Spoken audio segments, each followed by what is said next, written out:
A very good morning and welcome back to the channel, and it is the day after Derby Day. It was a great weekend at Epsom. I'm not sure about the fireworks before the Derby, but apart from that we had some very good action. From a tipping perspective, I thought it was all going to come crashing down after the Blue Trail shenanigans. For anyone watching, William Buick, the jockey on Blue Trail, got hit by the horse in the stall next to him on their heads. Thankfully he's fine, but he was down on the side of the stall and the starter let them go. I'm not sure that was the best decision of all time, but then that could have ended up very dangerously. Thankfully William Buick was okay, counted as a non-runner as the jockey was never on the horse leaving the starting stalls. We got our money back and I was hopeful for my next two tips, and they duly obliged. First of all, Tom Marquand, William Haggis teaming up on Bashkirova.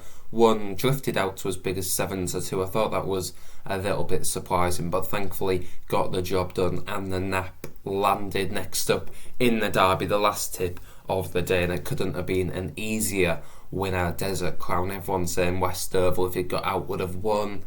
It wouldn't have won. Desert Crown was much the best in that race, won it well, and before the race I said he's the most exciting horse in training. I would now go and say he's the best horse in training. I think he'd pretty much beat any horse over a mile and a quarter, mile and a half, you name it, he would win, and he's very exciting after that was just his third career run. But we've got some more Group 1 action over at Chantilly today, the 3 o'clock, and I think it's going to be a pretty storming race. We've got Modern Games at the top of the market. He's been pretty impressive and was very good at Longchamp in the Prix de Polan just a couple of weeks ago. There's been a nice gap between the Prix de Polan and this one. This race is over the mile and a quarter. He steps up in trip for the first time beyond a mile. Will he stay? Well, I think he hit the line strongly enough the last day when he ran out in France to suggest that yes, he will. He won that pretty comfortably in the end. If you look at the finishing margin, it was nearly 2 lengths, but he was well on top come the line. William Buick knew from a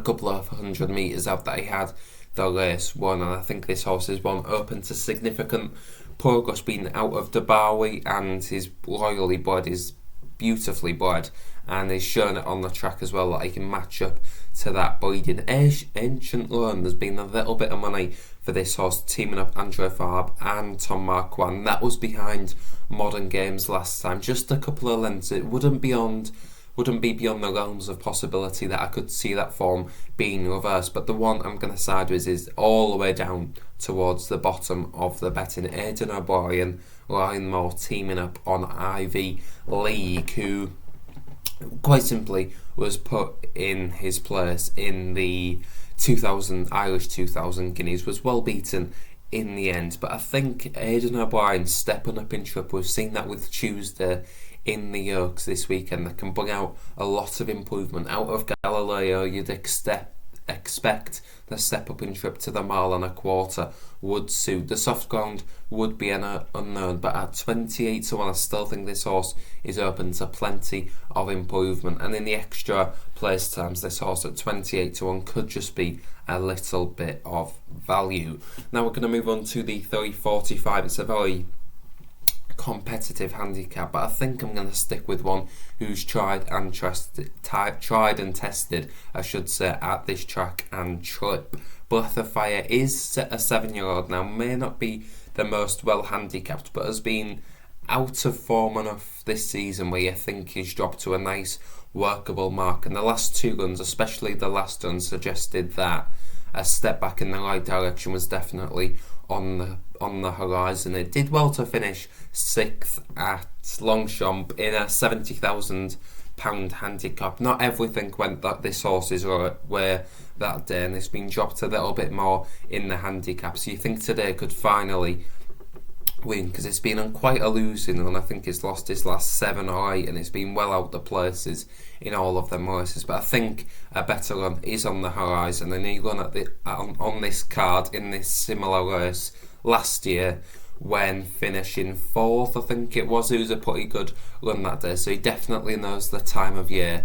He's probably been trying to run a big one because it's quite a valuable handicap, so he's definitely one to keep an eye on in the 345. On to the 420, and I'm hoping Tom Marquand and William Haggis can yet again team up for another winner on the channel in the form of Purple Player, who's been strongly supported. It's a bit annoying because I like this horse at 2-1. It's now 13-8, 7-4, I think, is available in places at the time of filming. And this is an ex-French horse. It won some pretty valuable races over in France, and it finished off at St. Cloud when just beaten by Ancient Rome and Angel Blue for Funky de Tori that in his last run of the season, and he was moved for €2 million, which is always an eye-catching fee, and it ran in the Irish 1000 Guineas when well beaten by Homeless Songs, but Homeless Songs is a freak, so it got within a couple of lengths of Tuesday, who went on to win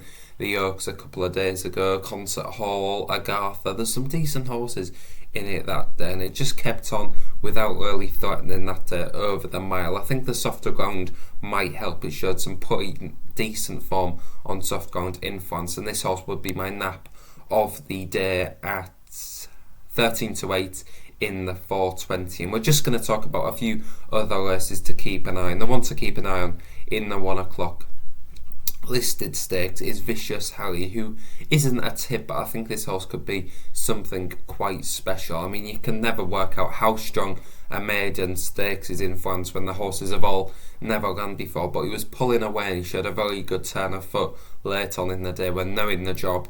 So in the 1 o'clock, I think that's one to keep an eye on at least. I don't think Button City will be dropped, will be suited by the step back down to 5 furlongs. I think Vicious Harry does have plenty of pace. And in the 220, this would be a tip again. William Haggis, Tom Marquand teaming up on Goza Jack, who's going to be a bit of a globetrotter for this yard. He ran in the race out in the Middle East against some good horses. Authority was in and around him that day, finished 5th at the end of the day. That wasn't a bad run at all at 6-1. I think there's a little bit of each way, because I do think the favourite is quite good in Mart Australis, but apart from that there's not a lot of value. So that's going to be my final tip on today's action. Of course, thanks for watching. Do like and subscribe, and I'll see you next time.